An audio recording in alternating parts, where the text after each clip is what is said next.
Let me start it this way. This sort of panel came together because I had the opportunity to meet someone named Lehman Baird, who is the inventor of Hashgraph, which is a completely different, new distributed ledger technology, not blockchain. And I had Lehman on the program, and I was really sort of blown away by this technology, and I wanted to learn more about it. And there's sort of a lot of hype in the blockchain and crypto space around cryptocurrencies and everything else, and I thought this would be a really great opportunity to bring in something totally new, and an opportunity also to open it up to the audience to kind of learn what this technology is, how it's different than blockchain, how the protocol works, and kind of open it up to questions early on and get an opportunity to kick the tires on this. So why don't I let you guys first introduce yourselves. Mance, why don't you go first? Sure. Hello, my name is Mance Harmon. I'm a co-founder with Lehman of Swirlds, which is the company that's commercializing the Hashgraph. Little background is I'm a computer scientist, couple degrees, most recently from UMass. Lehman and I actually started working together back, UMass? Lehman and I started working together back in 1993. We worked for the Air Force, senior scientist for machine intelligence, so our formal background is in machine learning. We also both taught computer science at the Air Force Academy. He's a full professor, or was a full professor there. I was head of cybersecurity. I was course director for cybersecurity. I managed a large software program for the Missile Defense Agency. I was told that I have to share this. So how many of you remember the movie War Games from the 1980s? Yeah. Yeah. So I managed the team, 160 people that actually built the real thing. And that was a lot of fun. And of course, it's now being used. It's the sim that's used for figuring out how to play these ballistic missile defense war games, so you know how to what the strategy should be for protecting the U.S. and our allies against missiles, right? Very relevant conversation. Yeah, thank you. Lehman and I started a company in the space of identity. We sold that company to a Fortune 500. I was the course director, I was the senior exec for product security for the same Fortune 500. We started another company in the space of identity. We sold it to private equity. Then I went to work for an identity player as the head of labs. I played, all right? I went to work as the head of labs for this organization, and was also the senior exec on staff for architecture, and got involved in this space. We started looking at blockchain for identity. Lehman, for the past 5 years, was trying to solve the problem that ultimately he was able to solve, we now call Hashgraph. And that was quite a journey.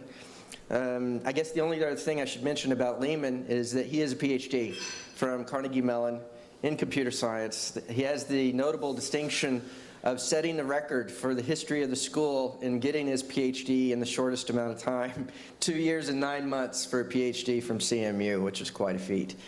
And what we're going to talk about tonight is Lehman's baby. I wish he could have been here with us.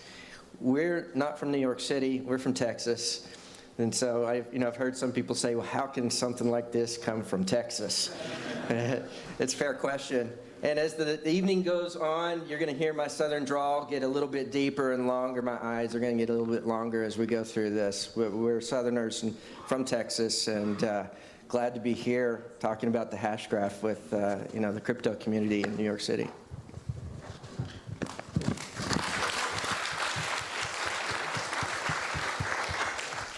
So I'm Jordan Freed, and I spent the last 6 years over in Budapest, Hungary, of all places, but I'm not originally a New Yorker, and I'm also new to the city.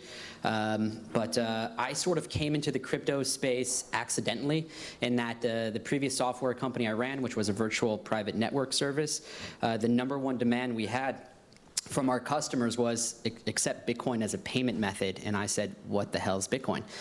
So we integrated BitPay, we started receiving this Bitcoin, and it wasn't until the value went up that I started to really realize what this thing was. That company was acquired at the beginning of this year, and then my wife, who's here, can vouch for this, but I basically begged her to move to New York City to sort of figure out what to do next. And that's sort of where Andrew comes in and Dr. Baird. Dr. Baird's one of those guys you meet who you know your life will never be the same after you meet him. He's just one of those brilliant minds, and I think what he's invented here and what we're going to talk about is a testament to that. But I ended up making an investment in Swirlds, the company, and then couldn't help myself but drop everything and join the team full time to, I guess, really help take this thing from obscurity to the point where people know who we are. How many of you have heard of Hashgraph before this evening? Oh, wow, a fair number. Okay, so I hope that if we do this a year from now, that it's all of you. So that's my story. Great. Oh, is this on? It is on. Okay. Oh, there we go. So I'm Andrew Santo. I know a lot of people here, actually, a lot of friendly faces. Thank you for coming out. I'm inviting everyone to come and sit down at the front. There's tons of room, and it doesn't look as comfortable standing up, so please feel free to come on down and sit down at any point in time. I was traditionally a lawyer. I was trained in common law at the University of Sydney in Australia. Moved to London to work for an English law firm, same law system. And then while in London, I saw the sort of craze of the internet. I started a company called Altitude Shoes. It's still running right now, and I sold that. And then I got into internet marketing, started a company called Hire Click. That was at the beginning of the SEO and PPC boom. And I sold that, and Jordan, the way I know Jordan is, he took my place in the company. So he was the incoming, C-level executive that basically took my place, which you never kind of really have a great relationship with when someone's coming to take your place, even if you sell the thing. But that's how we first met, and a lot of really good companies were started, and there was the guy started, TopTal was also working on stuff. So Jordan eventually left that company and started Buffer.com, which he sold this year, as you heard. Then I came to, I sold that company, went to LA, went to music school because I had enough of company building, thought I'd just retire for the rest of my life. Came to New York. And then I got an email from an MIT lecturer that saw that I was interested in. I had some interest in blockchain. I knew about the technology.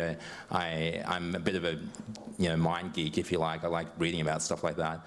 And he introduced me to this concept called Hashgraph. So I had a call with Mance, and I was like, well, this is interesting. And I'd been investing in multiple things before. And then I really kind of went down this rabbit hole until I got to the very bottom, and I realized that this technology could be really transformational. And at that point in time, similar to Jordan and similar to a lot of other people who have actually joined us, I was like, look, I really have to help this thing reach the light of day, because it is a technology that is ripe, that is meant to happen. Also, Lehman Baird, Dr. Baird or Lehman, is truly a spectacular individual. He's one of the most impressive people I've met, and a number of people who have met some extremely impressive people say that about him. Very humble guy, a consummate teacher, and he invented the Hashgraph after, from what I hear, going down many rabbit holes over 5 years and coming and realizing there were no rabbits in them, and then one day reaching down and pulling out the biggest rabbit you've ever seen, which I think this is. So that's my story. Thank you, Andrew. Thank you, Mance and Jordan. So why don't we first start off with kind of an overview of what Hashgraph is, or what you think is so transformational about that, and then maybe we can double back and kind of explore the distinction between Hashgraph and blockchain within the context of distributed ledger technology, and then we can begin to focus on some of the transformational innovations with respect to Hashgraph, like the gossip protocol, how that's done, and virtual voting, and why that has allowed basically this explosiveness in terms of throughput on the network. I've done a back of the envelope calculation myself, and I've shared it with the guys here just in terms of this as a metaphor. And this network moves at roughly twice the speed of sound relative to the speed of a snail, if you want to compare it to the blockchain network in terms of speed. It's pretty remarkable, and it's hard to really put your mind around it when you recognize that fact. And it's also secure, very secure. And I want to talk about that too. So why don't you just give us a general overview of what Hashgraph is, and then we can sort of talk about those distinctions. Sure. Well, so first of all, it's not blockchain, as already been stated. Blockchain as a term refers to both a data structure, a chain of blocks of transactions, as well as a consensus algorithm. An algorithm where a community of members who each have a copy of the chain can come to an agreement about what new block to put on top of the chain. They all put the same block on top of the chain, and so that the community can stay in consensus, stay in sync, so as it were. Hashgraph is not a chain. It's a graph, as you might expect. And the graph is created by each member of the community, contributing as they, at any point in time that they desire, transactions to the community. And the community receives transactions all the time. You know, every member, when they feel like it, submits a transaction to the community. That transaction flows throughout the community. Each other member of the community receives transactions, and they construct this graph that we will talk more about. And as new transactions flow on top of the graph and get added up or stacked up on top of each other, at some point in time, very quickly, the community comes to an agreement on the order of the transactions within this graph. That sounds like magic, and it looks sort of like magic, but it actually works very well, and we'll talk about how architecturally that works as we go through this. But the advantage of this approach is that, one, there is no proof of work, if you know what that means. It's not efficient, it doesn't have the inefficiencies that proof of work blockchain has. It's extremely fast because the members of the community can contribute transactions whenever they want, and the community all receives those and comes to consensus on the order very quickly.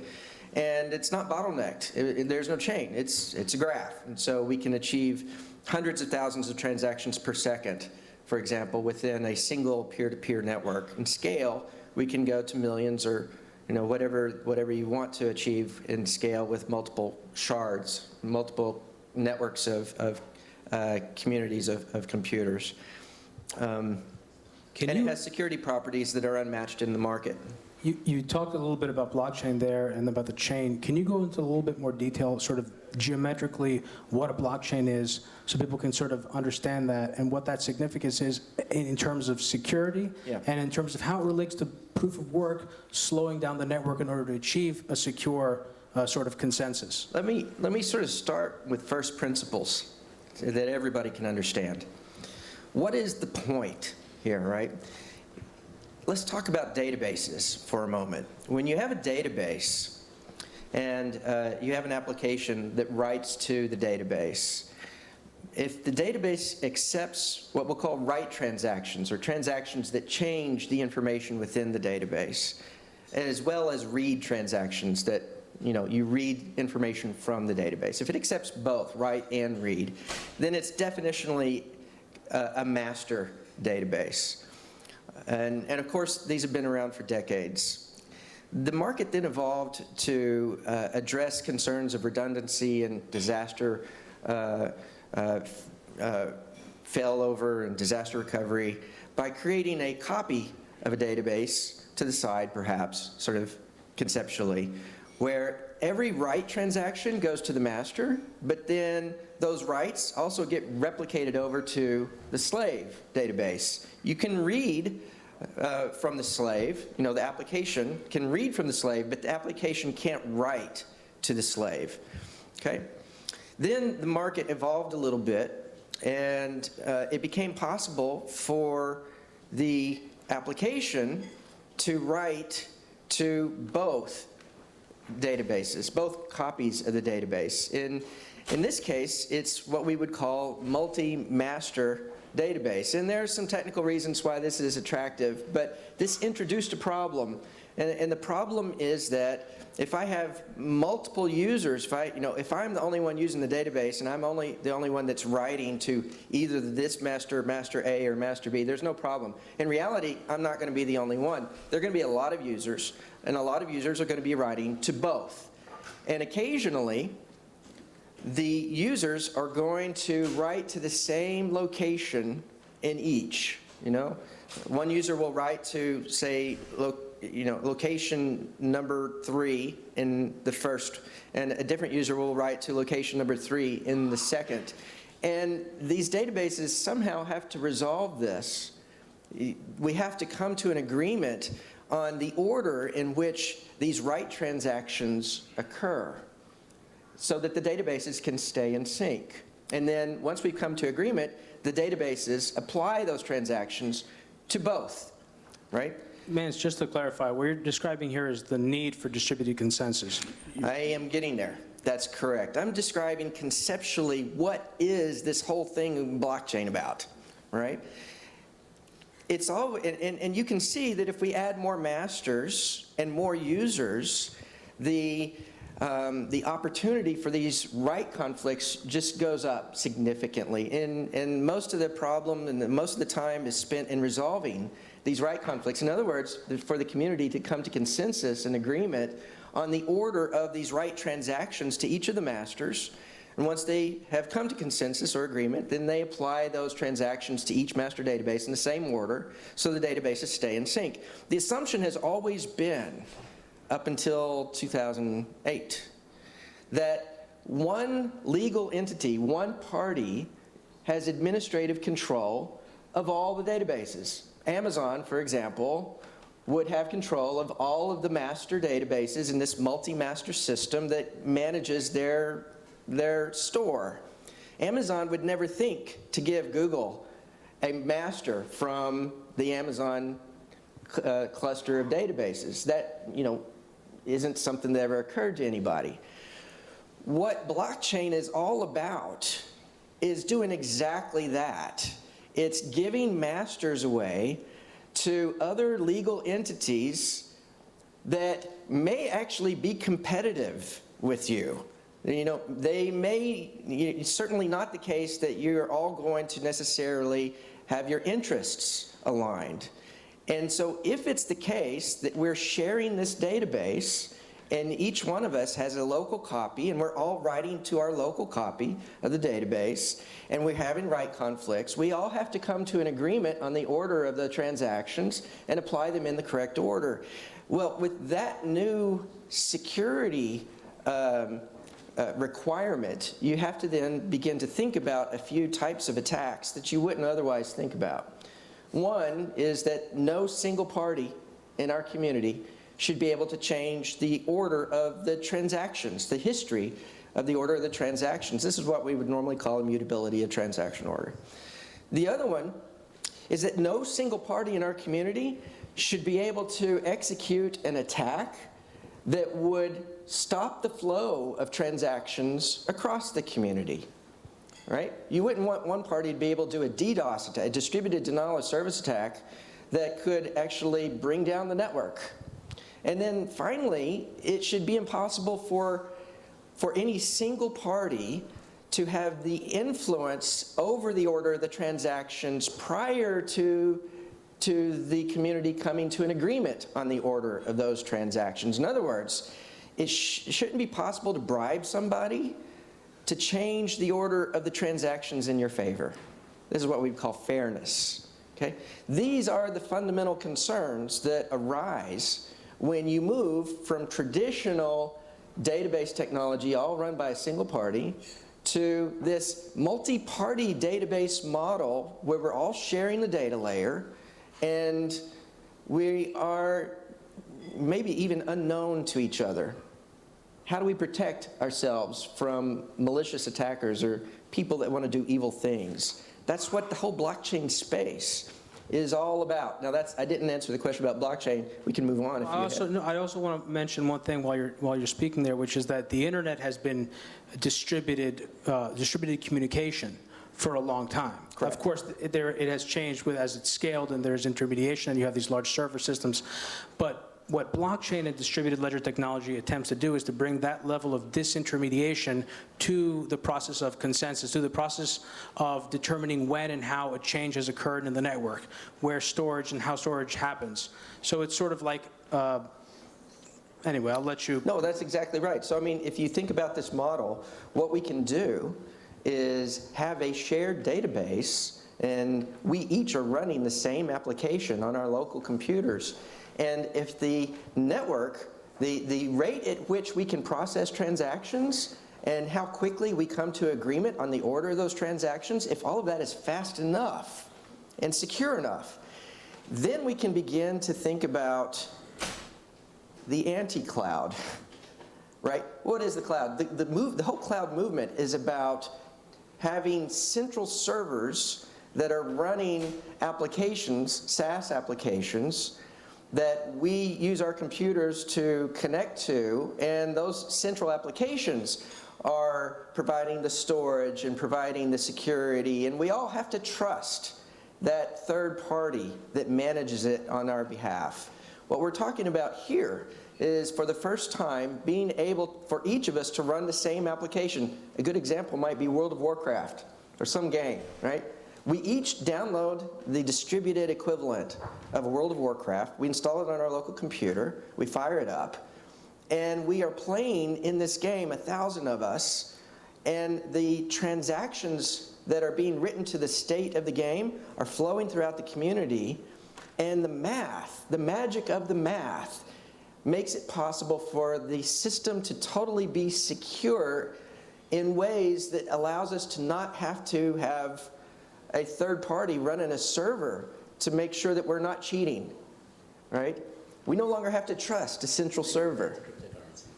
Cryptocurrency, of course.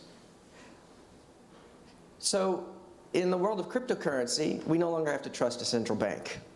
Okay, it's one sentence. We no longer have to trust a central bank to keep the ledger. The ledger is the database that we each have a copy of, and the magic of the math ensures that no single party can change the contents of that ledger, right? The community has to agree on the contents of that ledger. In other words, the community agrees on the order of the transactions that we apply to the ledger so that we all have a ledger that stays in sync. Let me take a temperature read from the audience here. Do we need to go into blockchain itself a little bit and sort of get into more detail on that? No. All right. Okay, great. So we want to go right into Hashgraph. Okay. Okay. So, all right. So in that case, let's talk about the evolution. Let's get a little bit into sort of what makes Hashgraph unique. Now, we mentioned before blockchain, which has it's a chain-based system.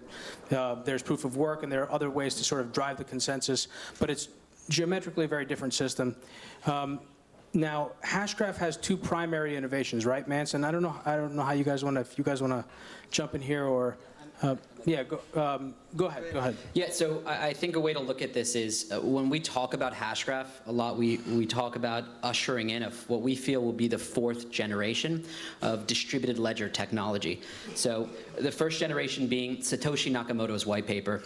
I suspect that most of you are familiar with Bitcoin and what that introduced to the world, but that was distributed trust, this whole notion that we don't know each other, we're on opposite sides of the globe, but we can trust each other in, frankly, a trustless environment. And that was really revolutionary. Generation 2 was, what is this thing? It's a ledger. What else can we put on the ledger? Is it a title deed to property? Is that a stock certificate? And, or is that a cryptocurrency? Is that value? And generation 3 became these smart contracts. How do we transact fairly with each other in this distributed architecture? How do I send you my cryptocurrency and you give me the title deed to your property? And we both know that that's going to happen. Yeah, Ethereum.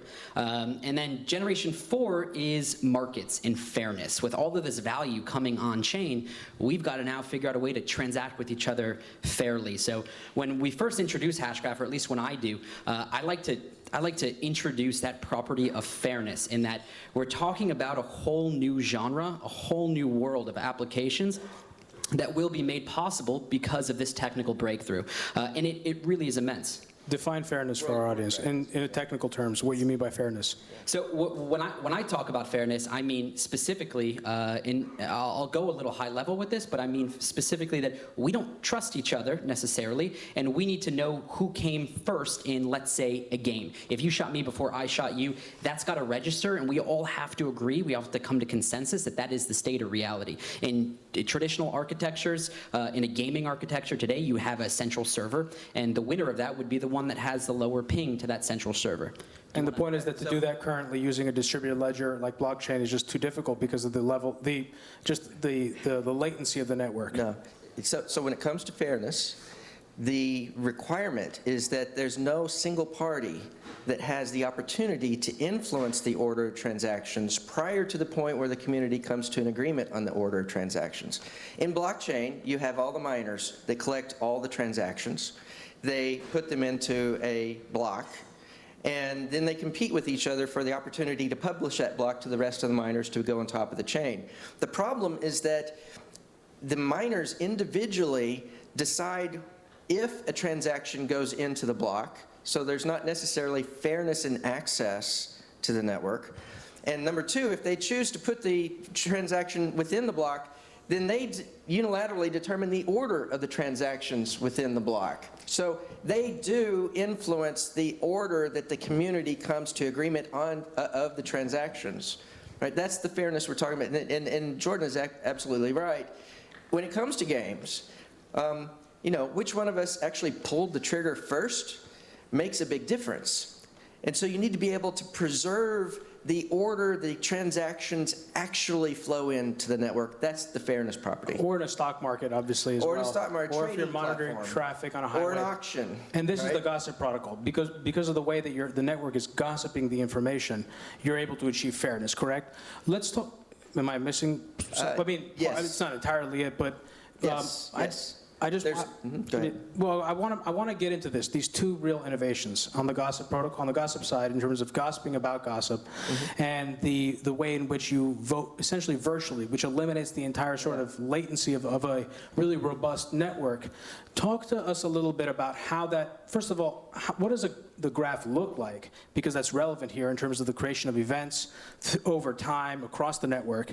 Talk to us a little bit about that, the gossiping, and how quickly you can arrive at consensus, and the significance of the ability to arrive at consensus and to no longer need to ever look back in time, and what that means for the data on the network. Yeah.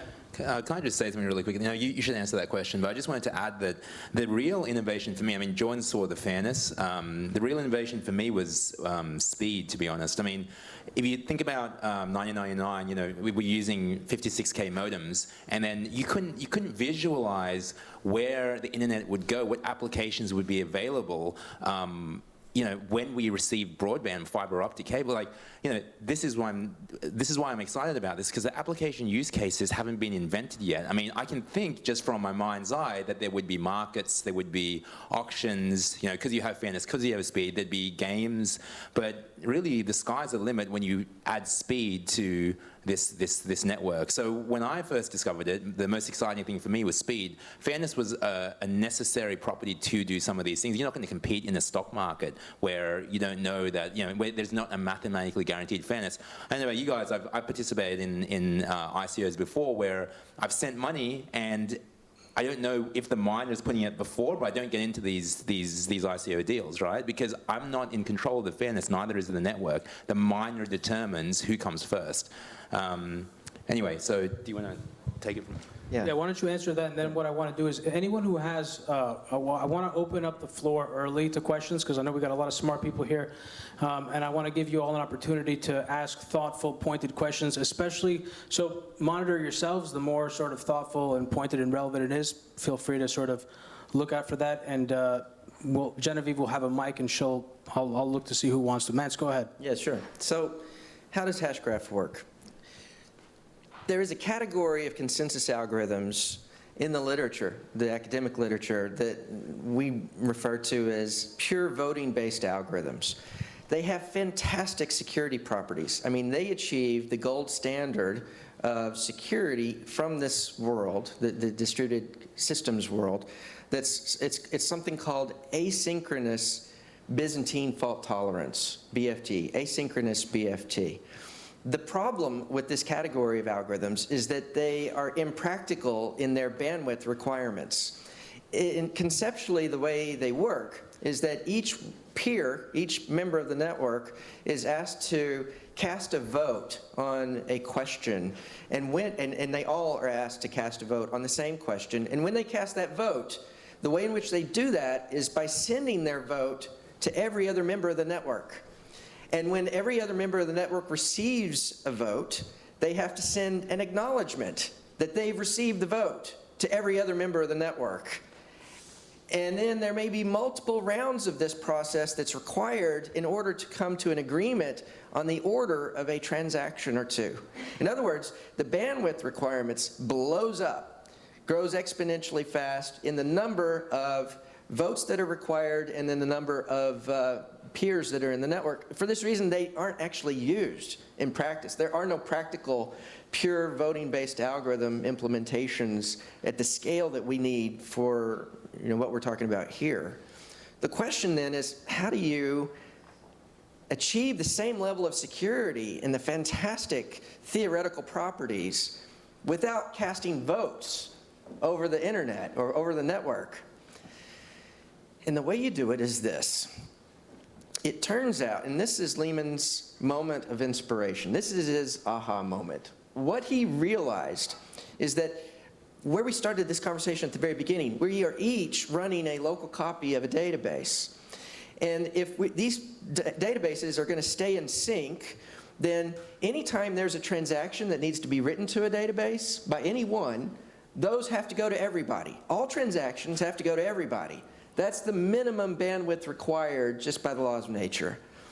It turns out that if you add a tiny amount of information on top of that, basically, if Alice talks to Bob and passes Bob a transaction that she's made to her local database, an update, if you will, and at the same time, she tells Bob who she spoke with last. If prior to talking to Bob, she received a transaction from Ed, then when she passes a transaction to Bob, she tells Bob, oh, I last spoke to Ed. And everybody does the same thing. It turns out you can take this information about who has spoken to whom, and you can chain it together in such a way that you have a picture of all of the communication that has taken place across the network. This communication that we're talking about is called gossip. And the picture is a picture of the gossip that has taken place across the entire network, and everybody has the same picture. We all come up, we all get the same information, we all build up the same graph. This graph, by the way, is the hash graph. The hash graph represents the comm that's taken place across the network. And when we're passing the information about who we spoke with last, in other words, I'm gossiping to you about who I've gossiped with in the past. It's gossip about gossip. That's the hash graph. We take the hash graph and we use it as an input to one of these pure voting-based algorithms. We take the algorithm, we run it in our head, we use the hash graph as an input, and we're able to calculate for a given point in time what each member of the community would have voted if they were to have cast their vote over the network. But they don't have to. And because we're using the same hash graph and the same pure voting-based algorithm, we all come up with the same answer. In other words, we have consensus almost for free. So, Mance, let me see if I can sort of wrap that up and see if I've got it right. What you're saying is that the entire network is sharing information. Each time it shares information, it's syncing up, basically. I come to you, I say, Mance, this is all the stuff I know, and you're like, this is all the stuff I know, and we fill each other in on the small things we don't know. Those are the transactions. That's correct. The transactions, along with the metadata of who I've talked to and when. Right, the hashes. Yes. And the timestamp.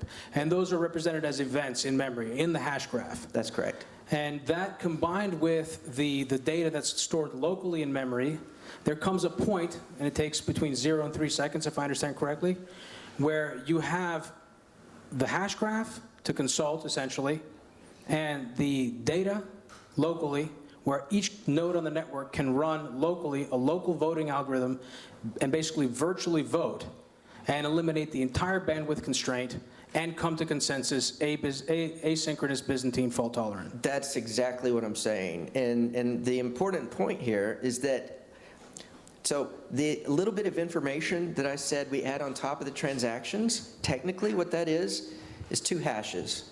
So if that's meaningful to you, it's a tiny amount of information, and the hashes can actually be compressed. In other words, we achieve the bandwidth limit. I don't know how you do better than what we do in terms of bandwidth requirement. And because we're using a pure voting-based algorithm, we achieve the gold standard in security uniquely in the market. There is no other algorithm in the market that is practical, that achieves asynchronous Byzantine fault tolerance, and we're fair. We're the only algorithm in the market that has a formal definition of fairness that is proven in the sense of math proof. Formally proven to the algorithm is formally proven to have this fairness property that I've described. I personally believe that Lehman has solved the problem of distributed consensus. And 100 years from now, there may be dozens of variants on the hash graph, but they will be on the hash graph because you cannot do better than asynchronous BFT, and you can't do better than the bandwidth limit of transactions with 2 hashes. It's there. Oh, it's there? Oh, there we go. Yeah, right. So in really basic layman's terms, the way I understand, I'm not even the tech guy, but this is, in my mind's eye, I've checked this with Lehman as well. If I gave all of you a piece of paper, all right, and it was cryptographically secure piece of paper, on this piece of paper, all right, there's a line, there's multiple lines because it's a whole graph, right? But there's a line from me to Demetri, Demetri to you, you to you, you to you. This is a singular line, right, which is cryptographically secure. So I can see the transactions he gave to him, he gave to him, he gave to him, and he gave to him, he gave to me, all right? Digitally signed, cryptographically secure. So we all have this same sheet of paper right now. We're all looking at this. Now, I need to know what you, and you would have voted for. This is the voting algorithm with regards to the transactions that the guy at the very end had, right? I didn't even have to talk to you guys because I know how you would have voted, how you would have voted, and how you would have voted, and how I'm going to vote, because you can't mess with the piece of paper, right? It's cryptographically secure. It's a hash graph. It's exactly what it is. And therefore, I know what consensus would have been if I had spoken to you. So you get consensus without even having to speak to anyone, which is why the bandwidth requirements are so low. I'm curious if that really wows anyone, because when I did when I had Lehman on my program and I spent a couple days looking at the white paper and doing the best I could, really, I'm not an engineer, I was sort of just kind of dumbstruck. I couldn't understand it. And if you listen to the interview, there comes a point towards the end where that really becomes obvious, where I have that moment where I'm like, holy shit, like, looking for the magic trick, and I wasn't finding it. It was, So I'm just, if you're having that reaction, what I want you to do is essentially, if you think that you're having that reaction and you have a coherent question to ask, please do. Yes. Hi, so this is very interesting and very new for me.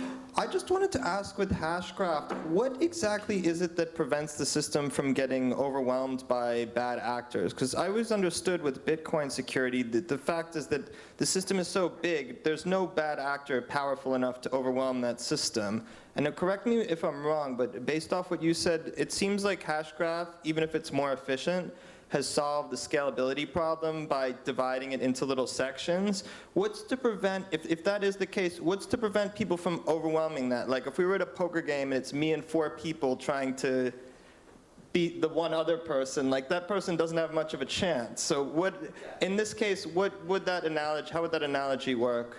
Yeah. So there is a theorem, a math theorem, that says that it's not possible to do better than 1/3 of the actors in your population being evil. If they collude, if all the evil actors collude, then up to 1/3 of them can be evil, and you can still come to consensus. And that's not just true for Hashgraph, that's true in general. And so, yes, if you're playing poker and there are 5 of you and 4 of you are evil, then you're going to win. Right? That's going to happen. And so it's again, and it's not that this is specific to Hashgraph or in any sort of way, but The larger the population, the more secure that the system is as a whole, because it becomes more difficult, the theory is it becomes more difficult for, to attract at least a third of the population being evil to collude. Now, I disagree with the premise, and this may be a little controversial. I disagree with the premise that Bitcoin is too big to be compromised, right? I mean, it is possible, hypothetically, for China to shut down the Great Firewall and partition the system, nationalize the miners, and kill the whole chain, right? They could just wipe it out if they chose to do so, technically, all right? And so, but again, it has nothing to do whether it's Bitcoin or EOS or Tezos or Ethereum or Hashgraph or anybody else. If more than a third of your population is evil, then they can do bad things. But also the proof, oh, sorry, please ask what you wanted to say. I was going to say, so basically your challenge is to just keep those kind of people from getting onto the network. Like I saw a product called Blockstack, where you have to pay a small amount of Bitcoin to join. And I thought even if it's not as open, it allows people to build decentralized applications on the blockchain. And it definitely can keep out bad actors by having to pay this like $30 charge or whatever to register an account on it. Can I just say something for anyone else listening, and then you can answer, Mance?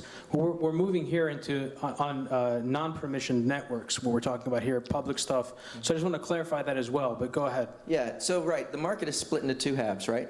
There are the public networks that allow anybody that wants to download the software and participate as a full node. You know, that would be the term, a full node. And this is what we're talking about. If not more than a third of the full nodes are evil, then you have some security. If more than a third, then you're out of luck.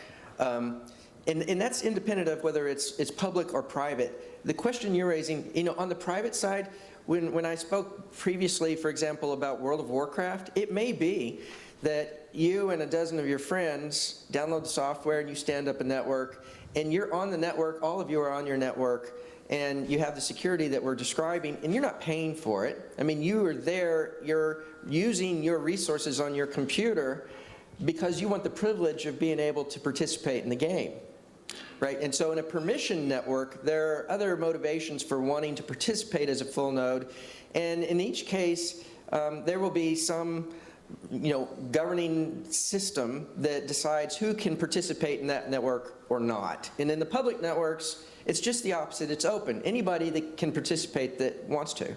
So this brings us to a good sort of junction in the conversation, which is that you guys have had a lot of success on the permission side, on the enterprise side. And I do want you to mention a little bit of what you can about that, because it's kind of impressive, and I think it's important to note.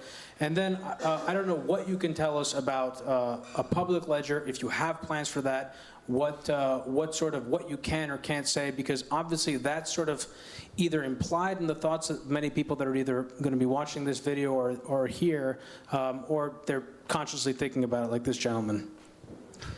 Sure. So the company is about 2 years old. And we raised our first money in Q4 of 2015, went to work building the product.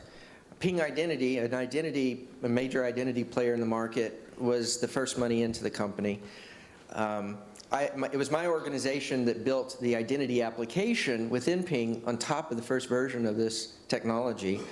And that identity application has been proposed to the appropriate standards body to solve a technical problem in the world of identity. The OpenID Foundation is the standards body that I'm referring to.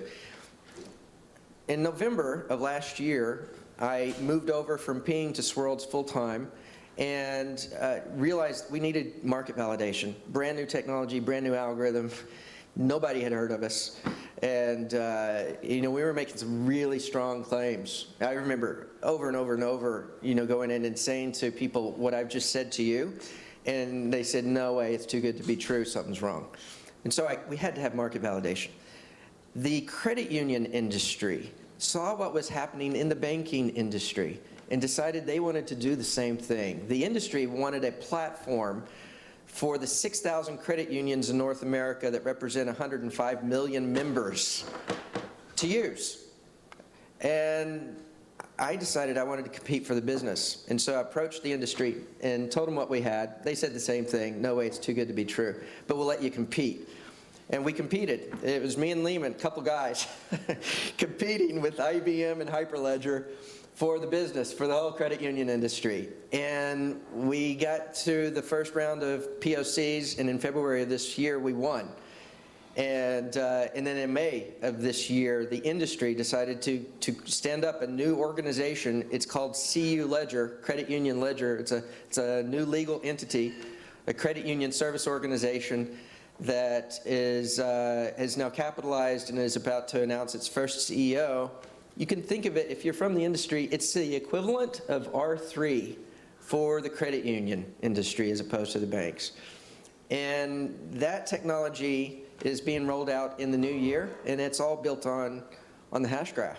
And we won, we were able to win against Goliath based on the strength of the technology, certainly not based on the size of the company or anything of that matter.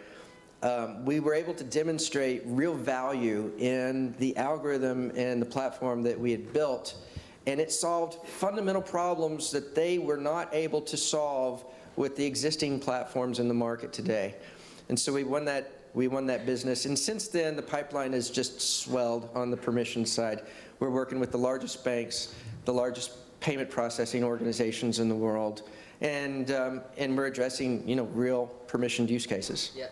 So I'll just jump in there quickly, and then I'll turn it over to Andrew. But it really is, the distinction I want to make is that Swirlds is the company that created the IP. And on that side, what we do, again, as Mans mentioned, is create or help companies use our tech stack to create private permission-based networks. So in these organizations, they're standing up their own nodes, and they manage them, and then they can build their vertical applications on that stack. That's different from what Andrew's working on here, and I think we can share a little bit more. I'd love to know what it's like to develop on the platform, and how does someone get an SDK, and what's that process? Yeah, that's a really good question. So we actually just went out to TechCrunch Disrupt, and the reason we were out there was to sponsor the hackathon. And this was a big what if for us. So we were really nervous that no one would develop on it, and we just put the SDK out there. Keep in mind, guys, we're a newer company coming out of stealth. We don't have fully built out documentation like a company like Heroku or Wikipedia or something. So as it turned out, in 24 hours, we had some amazing applications built, a real fully built out MMORPG. If you go to DevPost and just Google SF Disrupt 2017, you can see a bunch of these projects. The winner, we gave a prize to a team that actually built a distributed Sotheby's architecture where you could actually submit a bid via an SMS API called Hyphenate and submit a bid to the consensus algorithm, which would pick the winner. Accenture, who also sponsored the hackathon, actually gave their prize to a Hashgraph project who we also wanted to pick, but they had given their prize to a project called Ground Zero, which effectively used a mesh network type architecture to ensure that in a disaster like a hurricane, that the network would stay up and people could get an SOS signal out to emergency services. But you want to talk about the public side? I won't. I mean, we haven't announced a public side yet. Everyone is so interested in the public side. It's so clear that this technology has massive implications for the public side. What was that gentleman's name who asked the security question? Hunter, your question is the most interesting question when it comes to public side. I mean, permission side, you can secure the nodes, right? But the public side, that's where it really counts. And if you just join our Telegram channel and wait a couple of weeks, I guarantee you will love the answer, okay? But I cannot talk about that right now. So that is the most exciting sort of thing that I think everyone here is really jazzed up about learning. I can say one thing. Yep. So one thing that is, I don't mind addressing at this point. If you have asynchronous BFT, and let me say what that means, at least in part. In blockchain, you never come to 100% certainty that the order of transactions will never change. It's probabilistic. With each new block that goes on top of the chain, the probability goes down that it's going to change, or that the coin that I've paid to you, the merchant, is going to disappear in some sense. With the Hashgraph, you have 100% certainty on the order of transactions, and you know for sure that they will never change. You have a math proof that you can take to a court of law that will stand up, right? It's not probabilistic. It's within a few seconds or less, depending on a lot of factors. You know for sure that the order of transactions will never change. It turns out that if that's the case, if you can have asynchronous BFT within a single network, a shard, if you will, then you can actually scale this in ways that the asynchronous BFT property, this incredible security, level of security, is maintained across the entire network in total, which is not the case in the existing platforms today. So starting with the very best building block in building your scalable system allows you to build a system in total that is unparalleled in the market, right? You start with the best bricks, you're going to get the best house. And asynchronous BFT is the key to that ability to scale. And that those point being, properties. that's why the blockchain network can fork.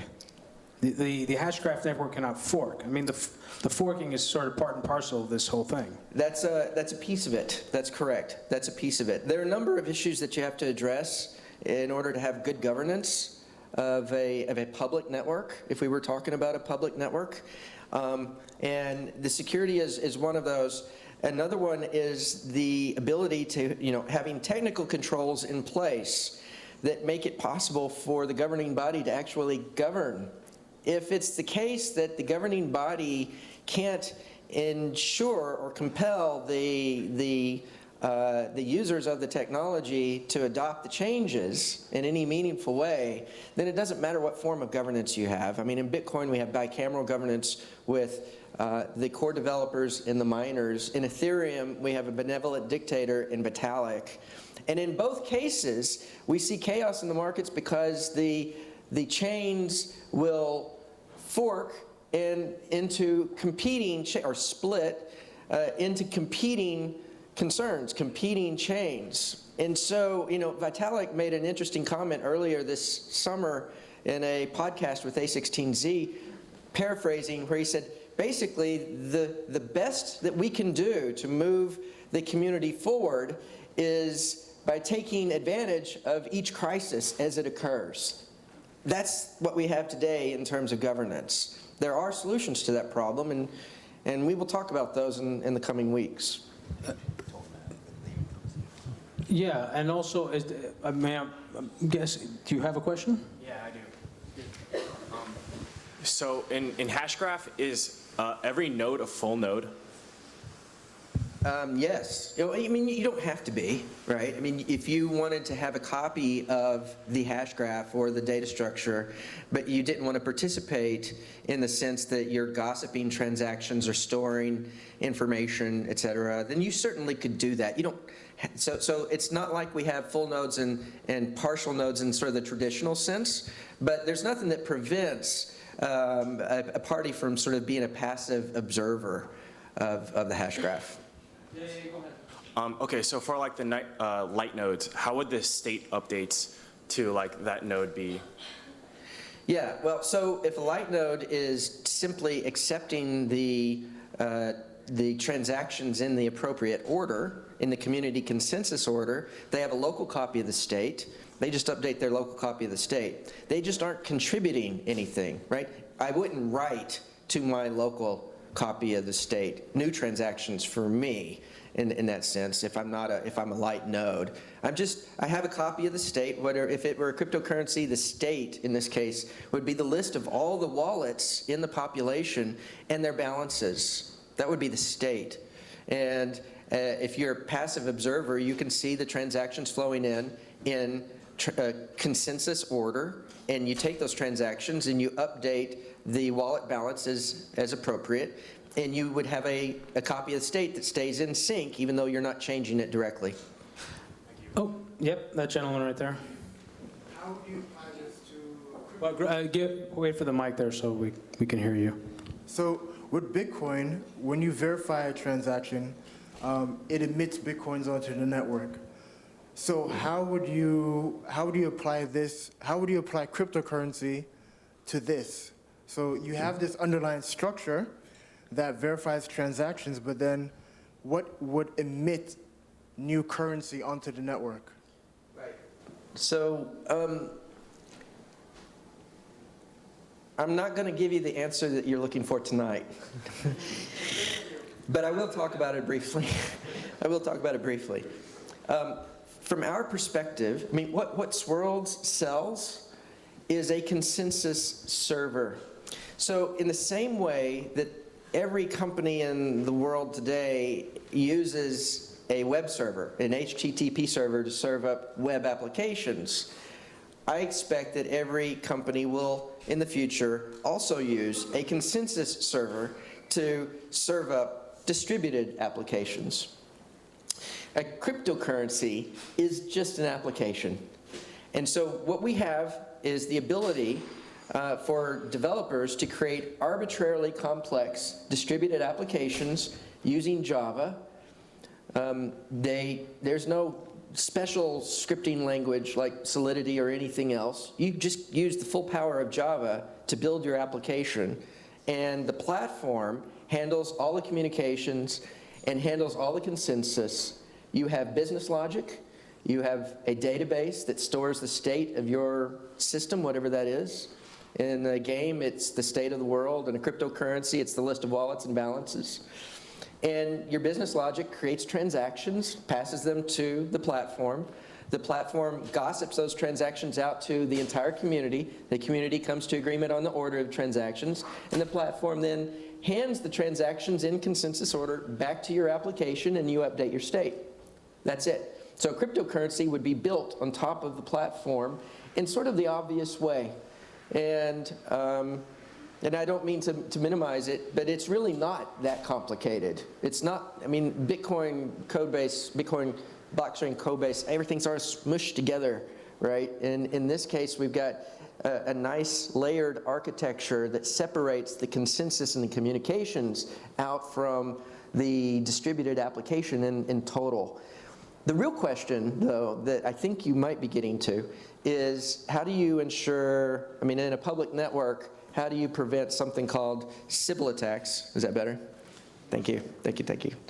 How do you prevent something called Sybil attacks? In other words, how do you prevent for example, a state actor from standing up a bunch of nodes all at once and easily overcoming the 1/3 threshold that we talked about previously? It turns out there are ways to do that, and we will announce those. So, can someone, Genevieve will bring you a microphone. One of the things that I would like to do is, because at some point I do assume you will be able to address these publicly, these concerns, and one of the things I would like to do is bring Lehman here to New York and put on an event where Lehman himself will appear and give you an opportunity to quiz him. And he can sort of explain all of that, which I think will be just super exciting and amazing and awesome, and I would be very excited to host that. Yes, please. Yes, gossip, which is, I wanted to ask about how secure is it compared to PGP, the encryption? How clean is the encryption compared to PGP? We don't create our own primitives, okay? So if that means anything to you, then you'll know exactly what I'm talking about. It is cryptographically secure. If I'm a node and I submit a transaction to the network, the gossip that we're talking about, what that means is that I am calling to friends and passing them the information. They are calling to friends and passing information, and this transaction flows through the population exponentially fast. When I pass the information to one of those friends, I am using standard crypto to ensure that the community knows that the transaction actually came from me and that it hasn't been tampered with. And so it's cryptographically secure using all the standard techniques that the entire industry uses. There are no new crypto primitives in our implementation. Yeah. You have a question? Yes, most of us in here are probably familiar with the revenue model that the creators of Bitcoin, Ethereum, and Ripple Network had in mind when they created their products. So can you talk to us a bit about the revenue model that Swirls has in mind as it relates particularly to Hashgraph? Yeah, well, so Swirls addresses the permissioned use case. And so Swirls sells those consensus servers to enterprise customers. On the public network, it's not the same. And the way to think about this, in one way to think about this, is that and it depends on what you mean by revenue model. Let me touch on two things. When there is a public network, it will be the case that the participants in the network are all compensated for their participation. So the miners today, they participate in a lottery, right? And the miner that solves the crypto puzzle first gets paid a bucket of coins, and they get the transaction fees associated with the block. In this other model that we're talking about, all the people that participate in the network will get paid at a rate, sort of like a utility or maybe a salaried employee. They will get paid for how much bandwidth is contributed, how much storage is contributed, and how much CPU cycles, how many CPU cycles are contributed.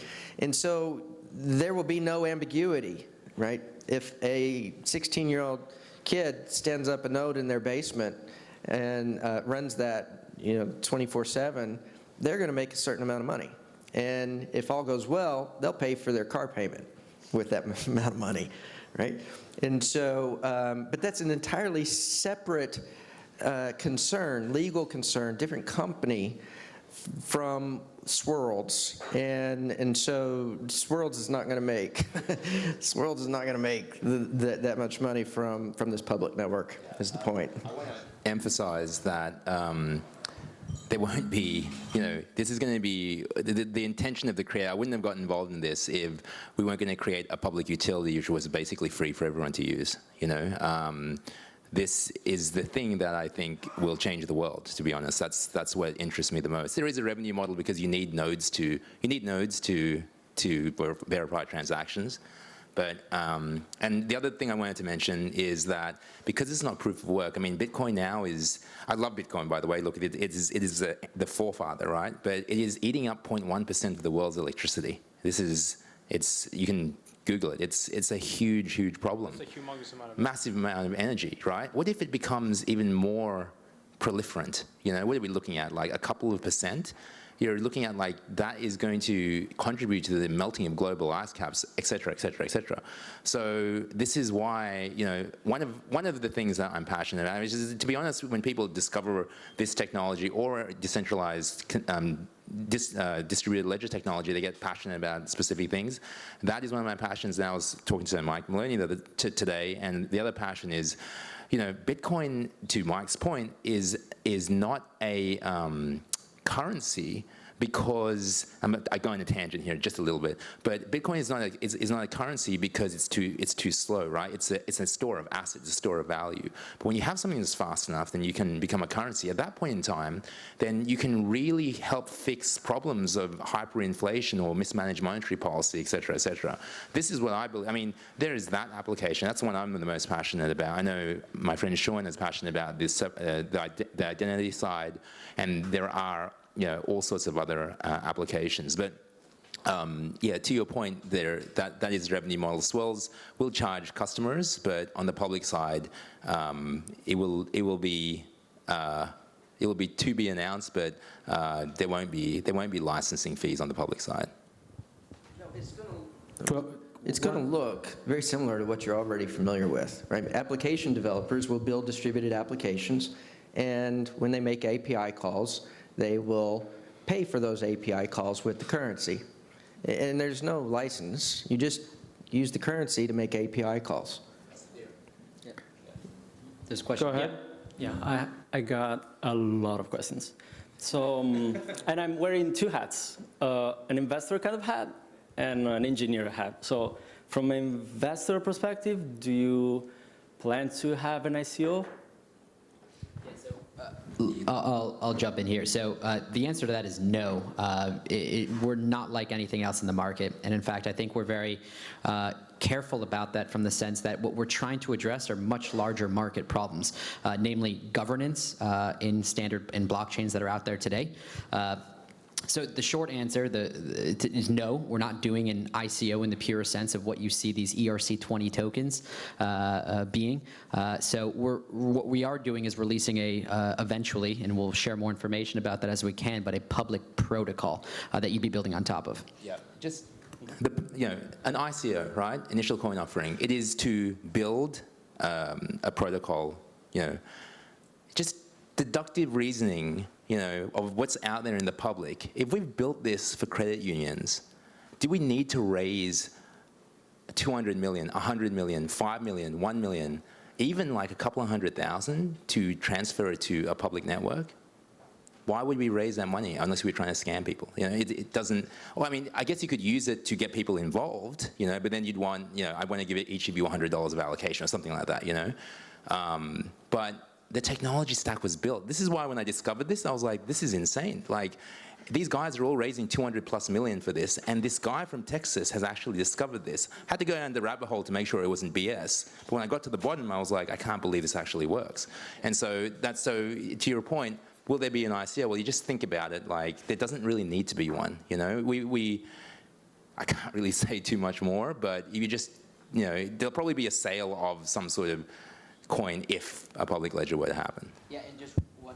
This is okay. And just one more point to that. These ICOs, I think what you're really seeing happen, and this is just more of commentary on what's happening in the market, is that this is the evolution of venture capitalism. I think it's really important. Not all ICOs are shit. There's a lot of really great projects out there.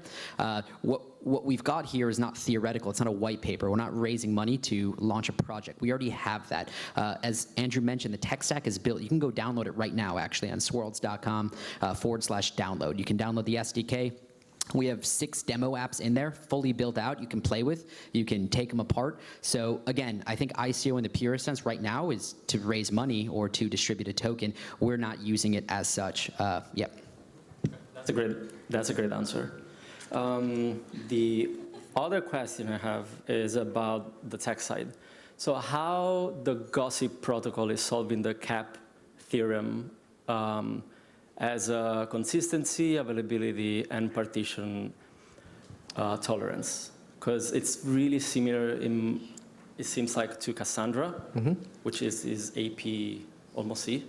Yeah, I always get these things mixed up. What I can tell you is this. If the network were partitioned, it would not come to consensus. Okay? So unlike Bitcoin in this case, just as an example, in Bitcoin, if the firewall, the Great Firewall of China, were shut down, then the populations on both sides would continue to operate, and the chains on both sides, would continue to grow, and blocks would be put on top. And if it were the case that an attacker could use their wallet on both sides of the chain, they would be able to spend their money on both sides of the chain. And in our case, the whole population has at least two-thirds of the entire population has to be available to vote, as it were, to come to consensus. And if the network is partitioned, then the consensus just stops until it's no longer partitioned. Mance, the Hashgraph forms a sort of genealogical tree, right? Where you look backwards in time and you're able to get to a point where 2/3 or more, it's basically super majority voting, are able to verify that they're all seeing the same thing. How would you explain that sort of to sort of layer on top of what he's asking? Yeah, so the famous events, essentially, like. Right. So here's the deal. The question is, how do you put the transactions in order? You have a graph, and the graph represents the gossip that's taken place in the network. The transactions themselves actually just sort of go along for the ride. They're the payload in the nodes of this graph. And if you have a graph, it's hard it'd be great if we had a whiteboard, visualize sort of a graph. You have 2 nodes that look like they're at about the same vertical location in this graph, and the community needs to agree which one came first. What we do is apply, or find a community timestamp associated with each node. And the way in which we do that is when I have a transaction and I gossip it into the network, when you receive it, you timestamp it. The received timestamp of that transaction. And the entire network, all the population of the network, they receive my transaction, and everyone in the network timestamps it.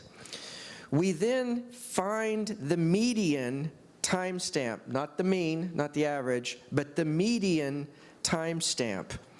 And because we all are doing the same thing, we all come to the same conclusion about what that median timestamp is on the transaction. If every transaction has a consensus timestamp, we call this, by the way, the consensus timestamp. You know, the problem here is if I lie about the timestamp when I timestamp my transaction and then pass it into the network, you can't trust me. You can't trust me to be telling the truth. But we can trust that the community, assuming not more than a third of the community is evil, is telling the truth about the time at which they received the transaction. And so we find the median of the received timestamps, and that becomes the community timestamp on the transaction. Every transaction has a community timestamp. Once you have that, you just line up all the transaction in timestamp order. And that's the order, that's the consensus order of the transactions. What you were referring to is this thing called famous witnesses. And I won't go into the details of exactly how that works, but I will say this. What we have to agree on is what the population is, the population that's active at a point in time, in order to find the median timestamp. If I think that, you know, a certain portion of the population is active, and then I find the median across that active portion of the population, and you have a different view of what portion of the population is active, and you find the median for a given time, a given event, we're not going to have the same median potentially. And so we have to come to agreement for a given point in time, what is the active set of nodes? And once we've done that, then we are all going to come up with the same answer of what the consensus timestamp is on the event. What if a node on the network gets knocked offline and then comes back online, let's say a few days later? How do you manage fairness in that scenario? How does that work on the Hashgraph? So we talked about states, right? And the state of a cryptocurrency is the list of wallets in the non-zero balances, you know, the wallets and how much each wallet contains. It turns out that it's not that difficult for the community to come to an agreement on the state, a consensus on the state of the state object at a given point in time. And we do this regularly, periodically, frequently. And so if a node drops offline for any amount of time, any lengthy amount of time, and then comes back online, what that node does to sync back up is just ask any one of the other nodes, send me the latest consensus state. You know, the community comes to an agreement at a point in time on the state object. Send me the latest one of those. And once you have the latest consensus state, then you just take the events in the Hashgraph that have occurred since that community consensus state was signed by the community, and you update your local state object with the latest set of transactions. But what this means, if you have a consensus state like this, is you can throw away the part of the Hashgraph that's already represented in the state object. In other words, it's not like blockchain where you have to record everything, the entire chain from the Genesis block on. You only have to keep the portion of the Hashgraph in memory that's recent since the last community signed state object. You can have someone with anterograde amnesia, essentially, walking around doing just fine. You can have memento the character from Memento. Essentially, you're talking about short-term memory. You're a fish, and you're able to dump that data all the time. You don't need to know everything that happened years ago because of the nature of the consensus. Because it isn't that you probabilistically get closer to consensus. You know that you're sure at a certain point in time, and you know you'll never need to look at it again, so you can dump it, is what you're basically saying. That's right. So all of history is represented in the state. And the community comes to agreement on what the state looks like at a point in time. After they've done that, you can get rid of all the transactions that were reflected in that state, because the state implicitly already reflects all of that history. This is a good opportunity, and we're going to go to you in a second, a good opportunity to plug Hidden Forces, because you should, if this is interesting in any way to you, and I think it is probably to everybody here if you're still here, you should listen to my interview with Lehman Baird, because we go into this in more detail in certain areas. And I've also published a transcript of that conversation, a consolidated transcript actually from numerous conversations that I've had with him on my website at hiddenforcespod.com. And you'll be able to see also links to Swirlds and Hashgraph and sort of what they're doing. But can we get that gentleman a microphone right there in the blue jacket? Thank you. First, I want to say thank you. This is a really intriguing and expanding conversation. Really enjoying a lot of your analogies, and I'm happy I came. First, I have two questions. First question will be a little bit simpler than the second one, might be a little bit more complex. Could you give us, and I think that probably some people are computer scientists in here, but a lot aren't. Could you paint a little bit of a vision of 10 years from now? Let's say all your dreams come true and Hashgraph becomes the leading technology for distributed ledgering. What is the difference in somewhat of our daily human interaction for pretty much the average human, and what does it look like, and why are things so much better 1 decade from now if everything goes exactly as you would want it to? Okay, I'll start. I'll do my best there. If you were to ask Lehman this, I want to try to do him justice. He'd tell you that 100 years from now, Hashgraph or some version of it would serve as the trust layer that sits over TCP/IP. The trust layer on top of which you've got a world of distributed applications that can do any number of different things, and most likely, things that we haven't even thought up. We've thought of a really great number of killer apps that would probably be built. I think by this time, I'm going to make the claim that you'll have multi-billion-dollar companies built on our tech stack because of what we enable, because of the property of fairness. That's just not possible in existing DLT technology. So I'm really excited for what that looks like. I think as a company, and what we will serve and what we'll introduce will be an answer to a lot of the volatility and lack of trust among the mainstream with current public chains. I want to be really careful here, because I don't want to sound like we don't like the Bitcoin core or we don't like Vitalik and Joe Lubin. We love those guys. I think at the end of the day, we're all trying to push this new future of distributed web, this new decentralized infrastructure. And on that note, I'd say that we think that many chains will exist and probably interoperability between both, including ours. But I think the dominant technology will win, and I think that'll be Hashgraph. Hello. Yeah. I'm actually friends with Joe Lubin, and everything.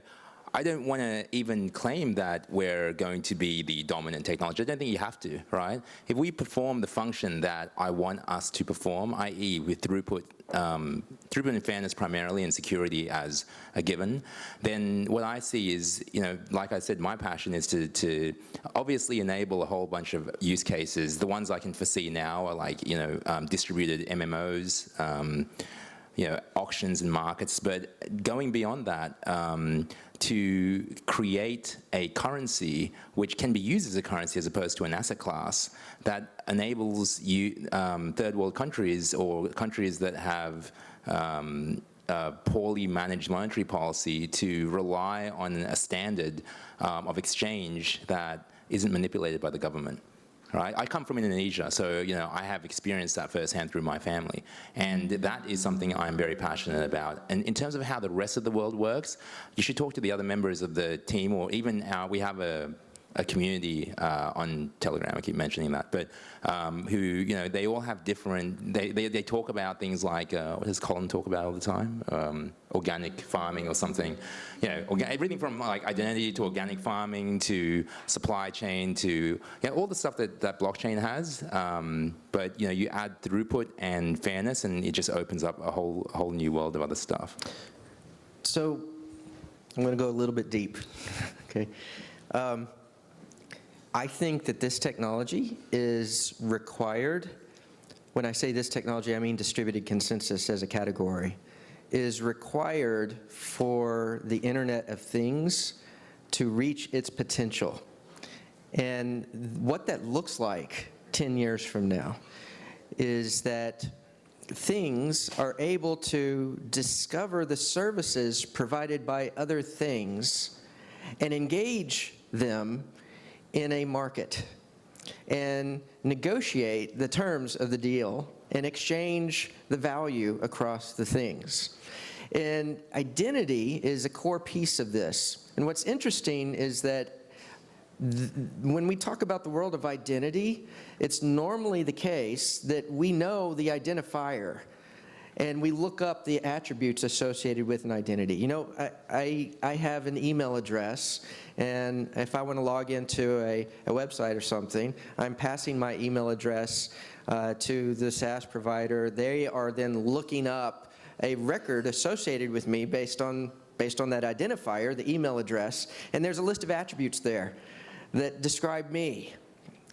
When it comes to things, we don't start with the identifier.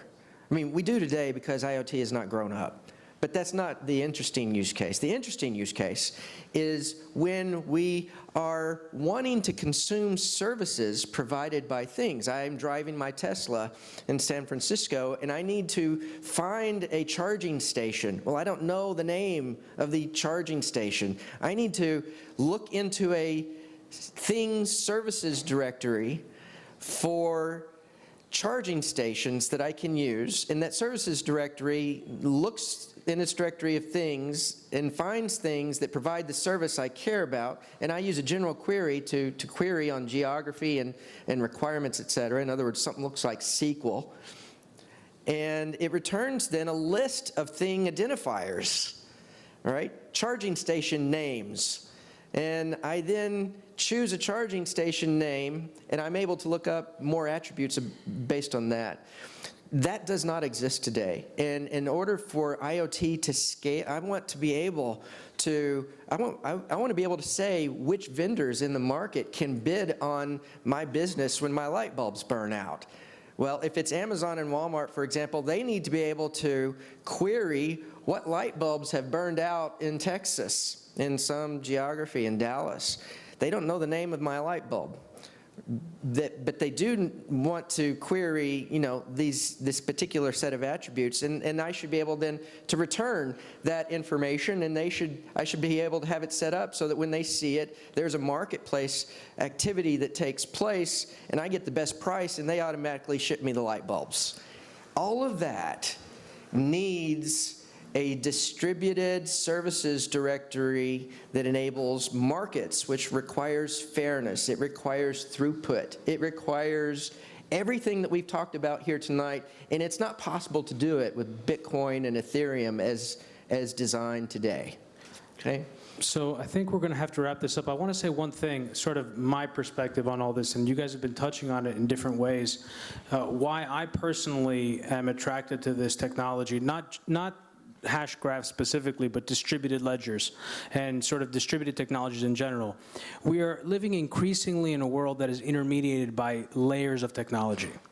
And a world like that, if we want to exist in that world as we are, as human beings with agency and liberty, and if we value these principles within which we currently operate as human beings, if we want to be able to maintain that in a world in this technological future, doing it on a server gives us absolutely no security in terms of how we end up sort of living our lives. I mean, it's the classic sort of big brother case.